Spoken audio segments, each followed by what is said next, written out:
오늘은 그의 은택을 잊지 말지어다. 그의 은택을 잊지 말지어다 라는 제목으로 여러분과 은혜를 나누고자 합니다. 시편 103편 제가 읽어드린 시편 103편의 저자는 역시 다윗입니다. 시편 가운데 가장 많은 것을 저술한 사람이 바로 다윗인데 오늘 본문도 바로 다윗의 작품입니다. 다윗이 긍휼이 많으신 하나님을 송축했다라고 하는 그 설명이 붙어 있죠. 1절 앞에 긍휼이 많으신 하나님을 송축했다. 긍휼이라는 것이 뭡니까? 긍휼은 불쌍히 여기는 겁니다. 자격을 못 갖춘 사람을 자격 갖추었다고 인정해 주는 겁니다. 그리고 어려운 것을 공감해 주는 겁니다. 모른 체 하거나 너는 너고 나는 나다가 아니라 자기 일처럼 그렇게 느끼는 것.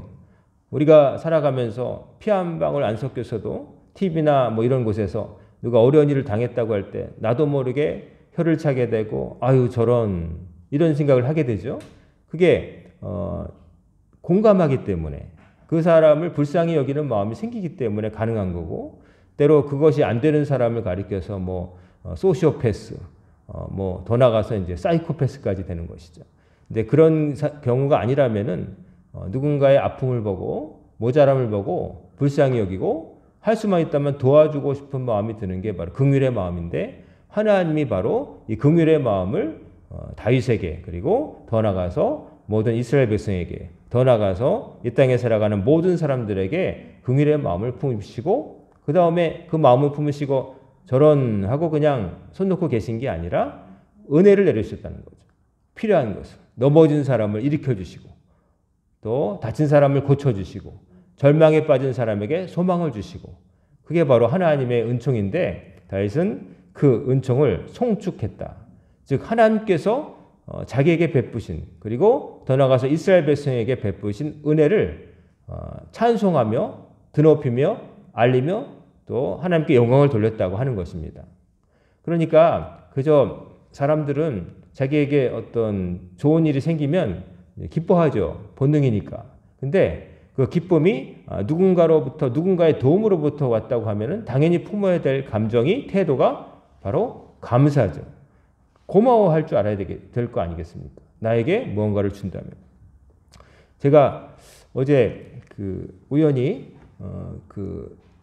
유라시아 대륙을 자전거로 횡단하는 어떤 청년의 유튜브를 보게 됐어요. 유라시아 대륙. 중국에서부터 시작해가지고 중국을 거쳐서 무슨 스탄이라고 하는 데를 다 거쳐가지고 가는 게 목표예요. 지금도 자전거로 가고 있어요. 도중인데 제가 본 것은 중국 쪽은 못 봤고 우즈베키스탄이라고 하는 나라를 이제 통과 중인데 거리가 마을에서 마을 거리가 200km, 200km예요. 그러니까 인가가 나타나는데 가도 중간은 사막이고 인가가 200km예요. 자전거를 타고 그냥 계속 이제 나가다가 인가가 발견 안 돼가지고 사막에서 지내게 되는데 사막인데 겨울이에요. 겨울에서 더운 게 아니라 춥습니다. 낮에는 한 10도, 9도 그러다가 저녁이 되면은 영하로 떨어지는데 인가를 발견을 결국 못했어요. 못해가지고 그 길 바깥에서 길만 벗어나면 사막이니까 거기서 텐트를 치고 노숙을 하는데 야영을 하게 되는데 이 겨울 장비가 하나도 없는 거예요. 여름에 이렇게 출발했기 때문에 그 겨울 장비가 없어가지고 텐트도 얇고 또 입고 있는 옷도 얇아요. 뭐 여러 겹을 끼워 입는다고 그러지만 침낭도 여름용. 그러니까 뭐 후드티, 바지 뭐 몇 겹, 5겹을 끼워 입고 침낭을 뒤집어 쓰고 자는데도 너무 추운 거죠. 그래서 이제 하룻밤을 거기서 자고 1시간마다 깨다 자다. 여러분 추우면 잠이 깨잖아요. 그래서 1시간마다 깨다 하다가 아침이 돼서 다시 이제 추스리고 먹을 것도 이제 없으니까 불도 못 피우니까 생라면을 그냥 먹고 이제 그렇게 해서 버티면서 가다가 이제 인가 비슷한 데를 발견했는데 거기 방이 없다는 거예요. 방이 없대요. 방이 없어가지고 어떡하나 그러고 있는데 어디를 갔더니 방이 있긴 있는데 말도 안 되게 터무니없이 비싼 거를 이제 요구하는 거예요. 거기 물가가 싼데도. 그러니까 거길 가지 못했을 때 우연히 한 사람이 아는 척을 하면서 자기가 잘 때를 공급해 주겠다 그러는 거죠. 알고 봤더니 그 사람은 우즈베키스탄 사람인데 10년 전에 한국의 건설회사와 일을 해봤다는 거예요.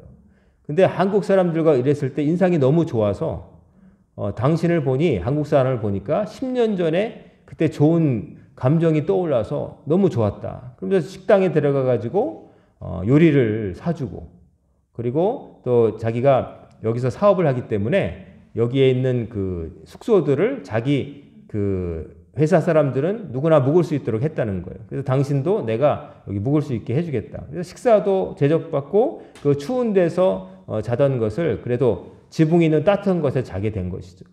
10년 전에 한국 사람과 일한 좋은 기억 때문에 한국 청년이 그 도움을 받게 된 거죠. 그래서 처음으로 샤워를 하고 따뜻한 데서 자고 일어났는데 참 거기서 그렇게 도움을 받을 줄 몰랐던 거죠. 참 그냥 내버려 방치됐으면 잘못하면은 그 추운 데서 크게 일을 당할 수도 있는데 그것을 보고 웬 젊은이가 자전거 타고 하는데 자기 나라 사람은 아닌데 알고 봤더니 자기가 함께 일을 했던 그 한국의 기업 기억해내고 그 사람들과 아주 일이 좋아서 자기가 돈을 벌었기 때문에 이제 그거 보답하겠다. 그래가지고 은혜를 입은 거예요. 참 사람이 살아가면서 그런 데서도 또 은혜를 입게 되는구나. 제가 정말 사람이 어디 가서 정말 누군가가 베푼 잘한 것 때문에 내가 은혜를 받기도 하는구나 이런 생각도 해봤어요. 대한민국의 현대건설하고 일했는데 너무 좋았다는 거예요. 우즈벡 사람들 지나가다가 말 거는 사람은 다 현대건설하고 일했다는 사람이에요. 그래가지고 차로 태워주겠다 뭐 이런 사람도 있고 또 이제 도움을 받기도 하는 것을 제가 봤습니다.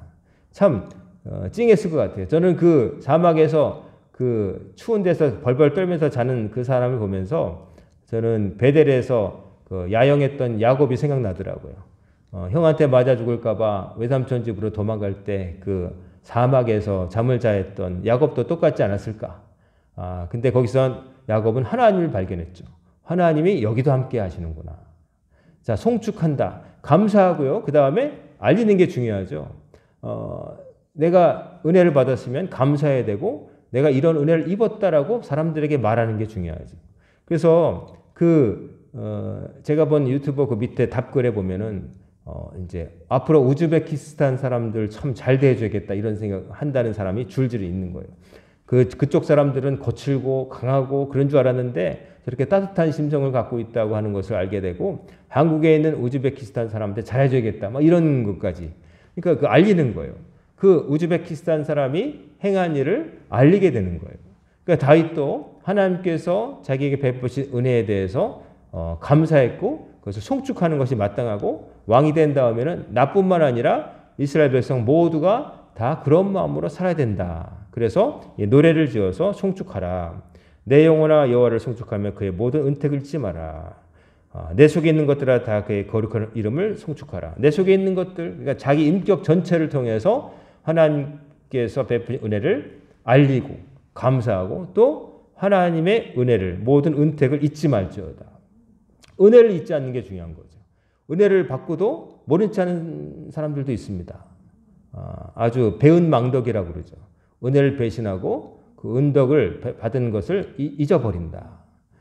사람이 잊어버릴 것도 있습니다. 다른 사람에게서 받은 상처 같은 것도 좀 잊어버릴 줄도 알아야지 계속해서 곱씹고 그때 10년 전에 그랬지 뭐 15년 전엔 또 그랬었지 이렇게 과거에 메어가지고 미워만 하면 살면 안 되겠죠. 언젠가는 일단락을 짓고 용서를 하고 앞으로 나가야지 계속 미워하기만 하면 안 될 겁니다. 근데 이제 잊지 말아야 될 건 뭐냐면은 은혜. 다른 사람으로부터 받은 은혜. 이건 잊으면 안 되는 거죠. 도움을 받고도 도움 하나도 안 받은 것처럼 입 싹 씻고 나 어려울 때 찾아온 사람들 그 사람이 어려울 때 모른 채 하고 그러면 안 되는 거죠. 간혹 보면 경조사 같은 걸 알릴 때 자기는 그런 남이 슬픈 일이나 기쁜 일 있을 때 한 번도 안 다니다가 갑자기 자기에게 그런 일 생겼을 때 청첩장이나 부고장 날리는 사람이 가끔 있어요. 왜 나한테 보냈지 이 사람? 이렇게 갸우뚱하게 만드는 사람이 있는 거죠. 자기가 받은 것은 생각 안 하고 받을 것만 생각하는 거죠. 잊어버리는 거예요. 자기가 어떻게 했는지 잊어버리고 자기가 누구에게로부터 받은 은혜도 잊어버리는 거. 그거는 단순한 그 기억력 나쁜 게 아니라 심하게 말하면 못 되먹은 거예요. 되먹지 못한 거예요. 삶의 자세가 틀린 거예요. 그렇게 살면 안 됩니다. 사회생활 그렇게 하는 사람들은 다 고립될 것이고 그 사람과 친구가 없을 거예요. 벗은 사라질 거예요. 그렇지만 반대로 내가 어려울 때 도움을 준 사람 꼭 기억하고 있다가 그 사람이 어려울 때 꼭 되갚을 줄 아는 사람. 그리고 더 좋은 거는 뭐 받은 게 없어도 남이 어려울 때 친절을 베푸는 게 제일 좋은 거고 적어도 인간이라면 내가 은혜를 입었으면 그걸 갚을 줄 알아야 되는 거죠. 기억할 줄 알아야 되는 거죠. 그 사람이 슬플 때, 나 슬플 때 나의 곁을 지켜준 사람, 그 사람 슬플 때 내가 찾아가 줘야 되는 거고 내가 기쁜 일 있을 때 자기 일처럼 기뻐해 주고 축하해 준 사람, 나도 그 사람 잘 될 때 배 아파하는 게 아니라 같이 가서 축하해 줄 수 있어야 되는 거죠. 하나님께로부터 받은 은택을 잊지 말라는 다윗의 당부는 실은 그렇게 대단한 건 아닙니다. 인간이라면, 바른 인간이라면 당연히 해야 될 건데 하나님의 은택 잊지 말지어다라고 말한 것은 두 가지 의미가 있죠. 첫 번째는 하나님의 은혜가 너무 크니까, 너무 감사해서. 두 번째는 기본을 말하는 겁니다. 왜냐하면 반대로 말하면 하나님의 은택을 입고도 모른 척하며 사는 사람들이 많았다는 거죠. 그냥 하나님께로부터 하나님이 나에게 생명을 주셔서 살아가고 있고 하나님이 건강을 주셔서 일하고 있고 내가 숨 쉬는 것, 손가락 하나 까딱하는 것도 하나님의 은혜라는 것을 모르고 사는 사람들이 많았다는 거죠. 잊어버리고 그거 당연한 거야. 이런 말이 있죠. 호의가 계속되면은 권리가 된다. 어떤 사람에게 친절을 베풀었을 때 처음에는 고마워하다가 그게 거듭되게 되면 당연한 줄 알고 어쩌다가 사정이 있어서 그 친절하지 못하게 되면 저 사람은 왜 그래? 하면서 미워한다는 거죠. 오히려 아주 박하게 굴다가 어쩌다 한 번 잘해주면 아유 감사합니다 한다는 게 인간이라는 거죠. 근데 그러면 안 되는 거죠. 9번 박하게 굴다가 한 번 잘하는 사람한테는 감사하다 그러고 9번 잘하다가 한 번 못해준 사람은 왜 그래? 저 사람 변했어. 그 사람이 무슨 사정이 있을 거란 생각 안 하고 사람들이 그렇게 대하는 건데 참 어리석은 거죠. 근데 사람들이 그렇다는 거죠. 참 안타까운 일이지만 은택을 잊지 말지어다. 은혜를 너무 잘 잊어버리니까 하는 말입니다. 하나님의 은혜로 살고 있는데 하나님 때문에 내가 가질 수도 있고 지킬 수도 있는 건데 하나님 아니시면 나는 아무것도 아닌데 사람들은 잘못하면 이거 내가 얻은 거야, 내 거야, 내 소유물이야 이런다는 거죠. 애완견 중에 등치가 작은 애완견일수록 좀 먹는 것에 집착이 강한 것 같더라고요. 큰 놈들은 조금 대범한데 조그만 것일수록 주인이 먹이를 주는데도 그 주인이 지 먹이 뺏어갈까 봐 물고 저 구석에 가서 혼자 먹거나 자기 먹고 있을 때 건드리면 신경질 팍 내는 개들이 있어요. 누가 그 사유를 주는지 모르기 때문에 그래요. 그냥 일단 내 앞에 떨어지면 내 거라는 거죠. 동물은 그래요. 근데 인간도 그러면 안 되잖아요. 인간은 동물들보다 많은 것을 기억하잖아요. 100년 전 것도 기록으로 남겨서 기억하는데 인간들이 인간으로 태어났으면서 참 하나님께서 사람으로 태어나게 하신 것도 너무 감사한 거죠. 얼마 전에 다큐멘터리를 보니까 몽골에 그 늑대가 많으니까 늑대로부터 가축을 지키기 위해서 개를 기르는데 덩치 큰 그 개 품종이 방카르라고 하는 개가 있더라고요. 그 개가 주인한테는 순둥순둥하고 뭐 모르는 사람한테도 이렇게 하면 손 주고 이렇게 들어눕고 뭐 이런 순한 개인데 늑대만 나타났다고 하면은 목숨 걸고 쫓아가 가지고 그 1대1로 겨뤄 가지고 늑대를 쫓아내는 그런 개입니다. 충성심이 대단하대요. 근데 그 개가 죽게 되면은 그 개를 기른 주인이 어떠냐면은 죽을 때 이거 임종을 지키고 막 눈물을 흘려요. 그 몽골의 그 건장한 아저씨가 자기 그 양을 평생 지켜줬던 개 죽어갈 때 눈물을 흘리고 나중에 죽으면은 가족들이 그 개를 시신을 안고서 누군가 그 개의 뼈를 밟고 지나가지 못하도록 높은 곳에 가서 산 위에 이제 시신을 놓는데 그때 행하는 습성 중에 하나가 그거예요. 꼬리를 자릅니다. 시신의 그 개의 사체의 꼬리를 잘라버려요. 그리고 그 턱 밑에다가 그 개의 꼬리를 이렇게 놓는 거예요. 왜 그러냐? 몽골 사람들은 그 개가 이제 전생에 인간이었다고 믿는데요. 근데 인간이 살면서 잘못을 했기 때문에 충성스러운 개로 태어나서 누군가를 충성스럽게 섬기고 잘 살다가 세상을 떠나면 그 다음에 비로소 인간으로 태어난다고 믿는데요. 그래서 꼬리를 자르는 건 뭐냐면은 꼬리는 짐승의 벼슬인데 꼬리가 잘라짐으로 해서 얘는 더 이상 개가 아니다. 이제 의무를 다했다. 이런 의미로 꼬리를 자른다는 거예요. 제가 말씀드리고 싶은 거는 그들의 어떤 종교적인 습성이 맞다는 게 아니라 평생 충성했던 그 개의 고마움도 사람이 기억을 한다는 거죠. 개가 자기를 위해서 그 늑대와 목숨 걸고 싸웠던 걸 사람이 기억을 한다는 거예요. 고마워가지고 미물이지만 그 고마움, 나를 위해서 뭔가를 해준 존재에 대한 그 고마운 감정, 그걸 잊으면 안 되는 거죠. 하물며 하나님께서 우리에게 행하신 일에 대한 그 고마움을 잊고 산다는 건 인간이 아닌 거죠. 하나님을 믿는다면은, 정말 믿는다면은 내가 입고 먹고 마시고 있는 것들 모두 내게 아니라 하나님 거다. 그렇기 때문에 거기에 집착을 하거나 내 것이라 주장하면 안 되고 하나님 것이라 인정하고 하나님께 드리며 살 수 있어야 되는 거죠. 이것이 내가 주인이 아니라는 거죠. 내가 주인이 아니라 하나님 건데 잠깐 하나님이 나를 사용하도록 맡겨주신 것이다. 이런 마음을 가지고 살아야 되는 거죠. 그런 생각이 없게 되면은 내 것 절대로 포기 못해. 이거는 하나님도 못 건드려. 이런 생각으로 사는 거죠. 서양 사람들 기독교 전통이 그렇게 많다지만 점차 세월이 흐르면서 그 사람들은 인간의 자유를 갈망하다가 좀 너무 많이 갔어요. 그 중에 하나가 뭐냐면은 내 것은 누구도 못 건드린다. 그래서 미국 같은 데 잘못 가면은 담장 넘어가면 총 맞아 죽어도 소용할 말 없대잖아요. 사유지 침해이기 때문에 총 맞아 죽어도 할 말이 없다는 거죠. 우리는 그 담장 한번 잘못해서 넘어왔는데 어떻게 사람한테 총을 쏘냐 이런 생각이 있죠. 근데 그 서양 이런 데 사람들은 내 땅을 넘어오는 사람, 침해한 사람은 용서 못한다. 그러면서 되는 게 하나님이 나에게 주신 거기 때문에 누구도 못 건드린다. 이러면서 실은 더 나가서 이제 하나님을 덜 맺게 되니까 이거는 하나님도 못 건드리는 내 것이다. 누구도 이것은 침해하면 안 돼. 개인주의. 누구도 나의 자유를 침해할 수 없어. 내가 제일 중요해. 지극히 개인적인 거죠. 누가 어떻게 되든 그건 내 일이 아니고 그 사람 책임이고 뭐 정부가 책임지든지 나는 모르겠고 저거 내 거는 건들지 말아라. 왜 나한테 세금 뜯어가냐? 내가 번 건데 왜 나한테 세금 뜯어가? 내 건데 왜 건드려? 이런 생각으로 사는 거죠. 그래서 뭐 국익이고 뭐 말로는 그렇게 얘기하지만 실은 나 울타리에 있는 거 위주로 사는 거죠. 내가 주인이에요. 내가 내 소유물의 주인이고 누구도 못 건드려. 이렇게 돼버린 거죠. 참 삭막하고도 또 인간이 하나님이 위에 계신 것 모든 것의 주인이 하나님이시라는 것을 망각해버린 인간이 그렇게 각박하고 쌀쌀맞고 지만 하는 인간이 돼버리는 거죠. 참 그런 것들이 뭐 서구화되면서 자연스럽게 우리나라 동양에도 들어와 있죠. 내 거는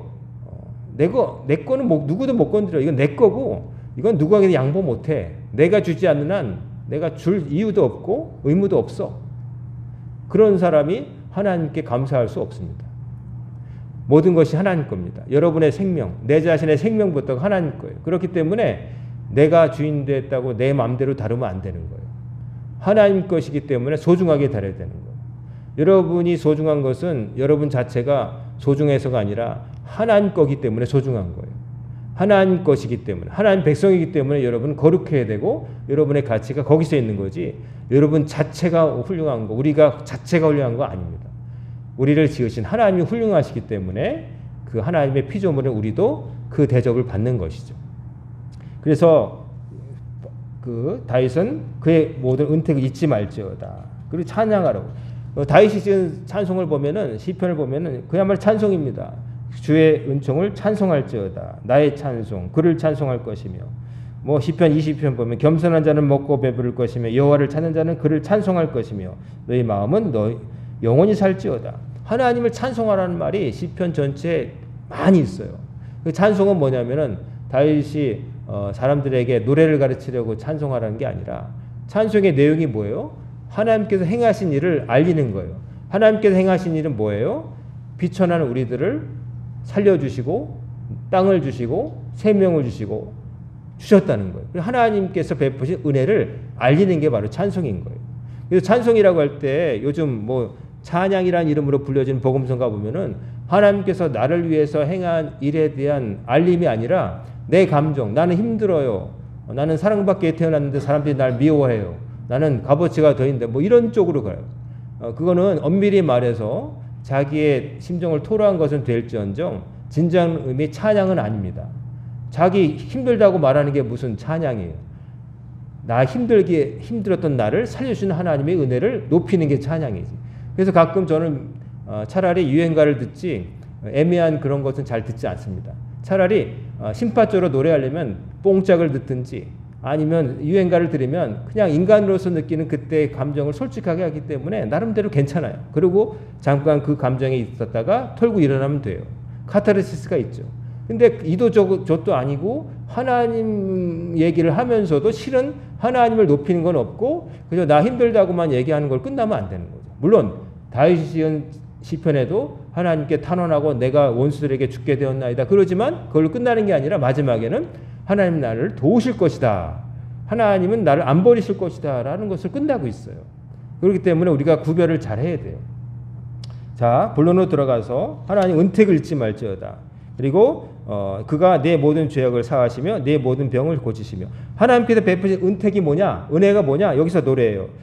우리의 모든 죄악을 사해 주셨다.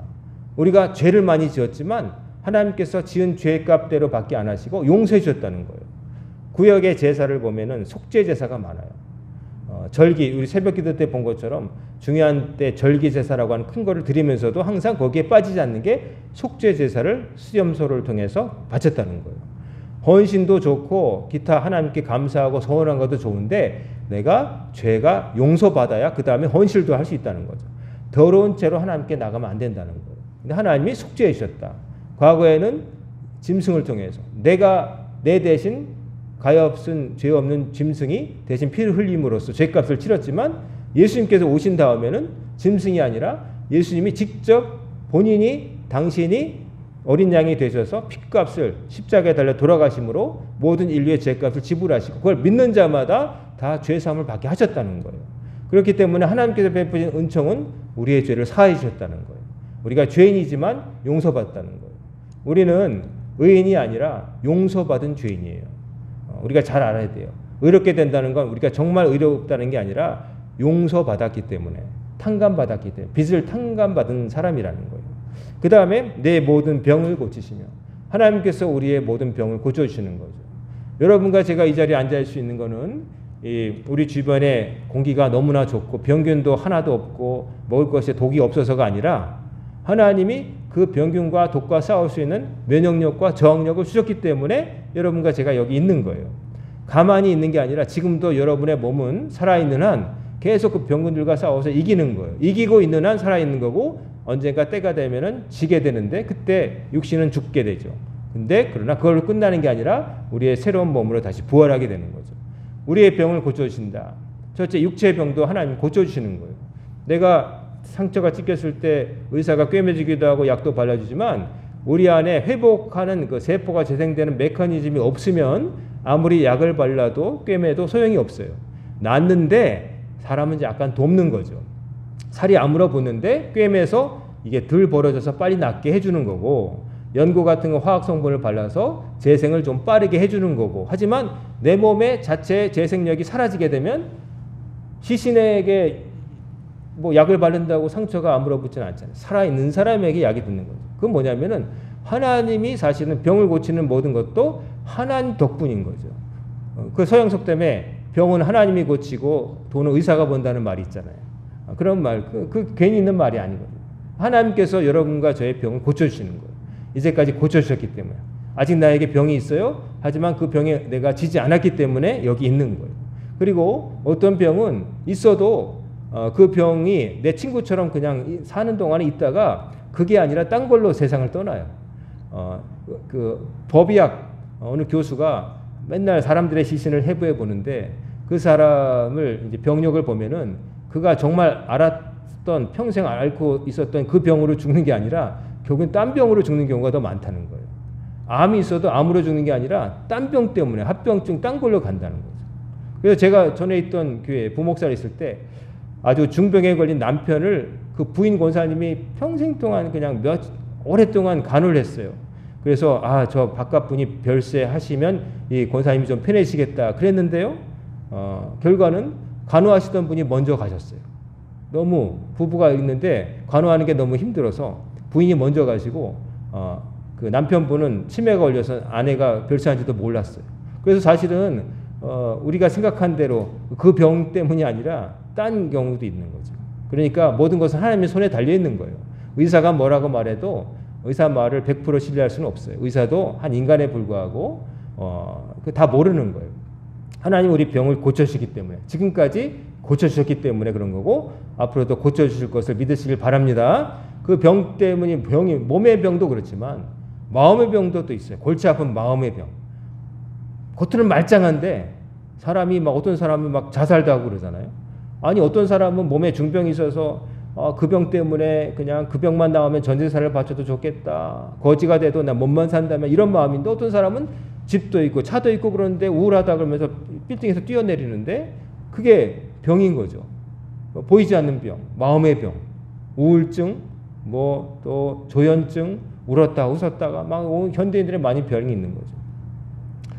그 옛날에 우리나라 정말 힘들었을 때 우울증이 별로 없었는데 요즘 우울증이 있는 이유에 대해서 어떤 인문학자가 그런 말을 하더라고요. 우리 앞 세대는 왜 우울증이 없었냐면은 항상 자식 걱정하느라고 그 걱정만 하며 사니까 자기에 대한 걱정을 안 했대요. 근데 요즘은 어떻게 되냐면 이제 자기 걱정만 한다는 거죠. 특별히 자식들에게 그렇게 막 자식들이 엇나고 막 힘든 굶고 그런 때가 아니기 때문에 현대 젊은 사람들은 지 걱정만 한다는 거죠. 그리고 또 젊을 때는 자식 걱정 때문에 자기 걱정을 못 했던 사람들이 자식들이 다 출가하고 그런 다음에 이제 걱정의 대상이 없으니까 자기만 생각하게 되고 나 어떻게 되면 어떡하지? 혼자 있는데 이러면서 자기 걱정하면서 우울증이 많아졌다는 거예요. 그 말이 뭐 의학적으로 맞는지 모르겠지만 일리가 있다. 이제 걱정의 대상이 자기로만 좁혀지면은 그냥 혼자 있는데 옛날보다 못 사는 것도 아니고 경제적으로는 옛날에 비하면 정말 잘 사는데도 걱정이 더 많아진 거는 자기만을 생각하기 때문에 다른 걱정할 이게 신경이 분산될 그런 데 있을 때는 그럴 여유가 없었는데 지금 어떻게 보면 여유가 생긴 거죠. 다른 것은 문제가 없는데 내가 걱정이야. 이러니까 혼자 또 요즘은 혼자 있는 분도 많고 그러니까 이제 우울증이 있었다는 거죠. 근데 제가 늘 말씀드리지만 인간은 원래 혼자입니다. 태어날 때도 혼자고 갈 때도 혼자입니다. 누군가 동반해서 손 잡고 가는 거 아닙니다. 근데 동반자가 있어요. 그게 누구냐면은 생명을 주신 하나님.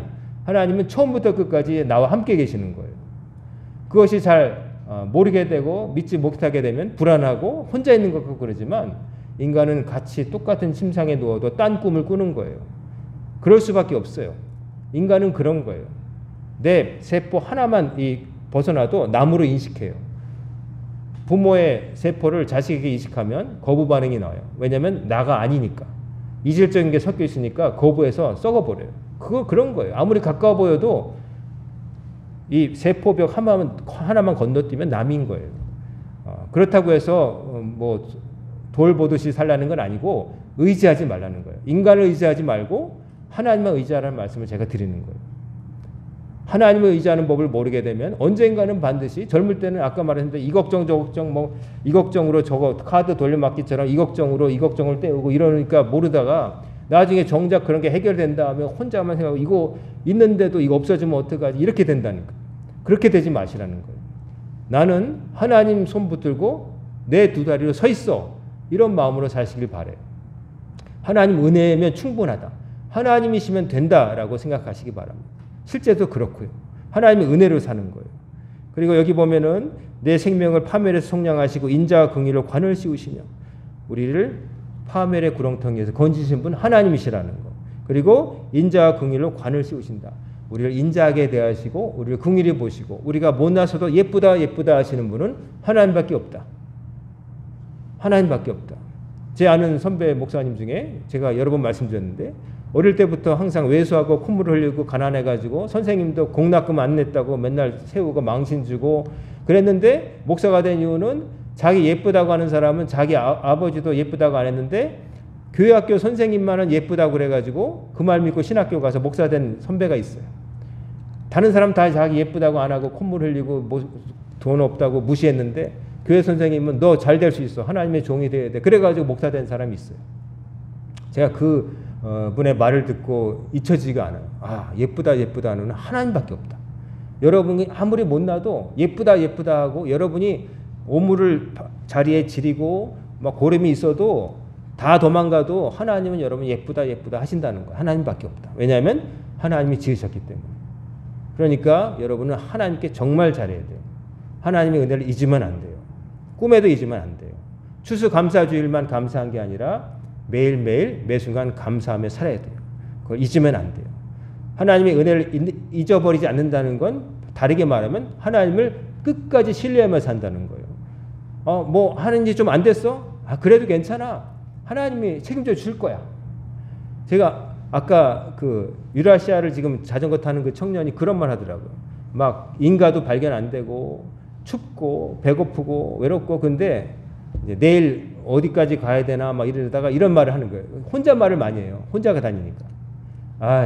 그래. 그 사람 독백이에요. 내일 일을 오늘 생각하면 걱정이 되지만 내일 일을 내일 모레 생각하면은 추억이 된다. 자자. 어떻게 되겠지 하면서 자는 거예요. 제가 그 말을 듣고 야, 이 명언이다. 내일 일을 오늘 생각하면 걱정이 된다는 거예요. 어떻게 되나. 근데 모레에 딴 일하고 있을 나를 생각하면서 내일 일을 보면 과거가 돼버리잖아 이미. 그거는 추억이 된다는 거죠. 그러니까 몸은 여기 있지만 미래를 보면서 산다는 거예요. 여기 힘들지만 그걸 극복하고 있는 미래를 미리 본다는 거예요. 그렇게 사니까 저 청년이 저 황량한 광야에서 잠을 자고 인가가 없어도 그냥 뭐 뒤집어 쓰고 어제 신었던 꼬랑내 나는 양말을 세 켤레를 막 쓰고 그래도 자고 일어나서 오늘도 갑니다. 오늘도 갑니다. 이러면서 막 가는 걸 봤어요. 여러분 하나님이 함께 하시기 때문에 여러분 걱정하지 마시기 바라고 하나님의 은혜로 어떻게든 살 거예요. 그러니까 어떻게든 사는데 문제는 어떻게 살 거냐. 어떤 자세로 살 거냐. 하나님의 은혜를 기억하며 사시기를 간절히 소망합니다. 은혜를 아는 백성이 되어야 되고 좋은 곳으로 내 소원을 만족하게 하사 내 청춘을 독수리같이 새롭게 하시는도다. 독수리가 높은 곳을 비행할 수 있는 것은 날개 힘이 세서만이 아니라 밑으로부터 오는 상승기류를 타기 때문에 날개짓을 퍼덕퍼덕 안 해도 뜨는 거예요. 독수리가 날개치면 올라가는 거 밑에서부터 상승기류가 있기 때문에 날개만 펴도 날개만 잘 피면 하나님이 띄워주신다는 거예요. 좋은 곳으로 주신다. 좋은 곳으로 우리의 소원을 만족하게 하신다. 부모가 자식에게 뭔가 줄 때 상한 거 주지 않습니다. 한 개를 달라고 할 때 한 개만 달랑 주는 부모가 아니라 두 개를 주려고 하죠. 그 부모니까 내 자식이니까 그렇죠. 하나님이 여러분과 저에게 그런 마음 품고 계신다는 거예요. 그러니까 하나님께서 주실 것을 염려하지 마시고 하나님을 향한 감사의 도리를 평소에 잘하시길 바랍니다. 하나님 때문에 살고 있고 하나님 때문에 살아갈 것이고 하나님이 책임져 주실 것이다 라고 믿고 나아가면 하나님은 그 사람이 믿은 대로 되게 하신다고 되어 있어요. 믿은 대로 될 겁니다. 그러니까 좋게 믿으시길 바라고 하나님께서 베푼 은혜를 은택을 잊지 마시고 앞으로 베푸실 은택도 기대하시고 믿음 안에 살아가시는 감사와 기쁨으로 살아가시는 여러분과 제가 되기를 주의 이름으로 축원합니다. 아멘. 잠시 기도하겠습니다. 고마우신 아버지 하나님, 오늘 추수감사주일 주님 앞에 나온 성도님들 주께서 함께 하셔서 하나님께로부터 지금까지 받아온 은택을 잊지 않게 하옵시고 앞으로 주실 은택을 기대하며 소망 가운데 힘차게 살아갈 수 있도록 인도하여 주옵소서.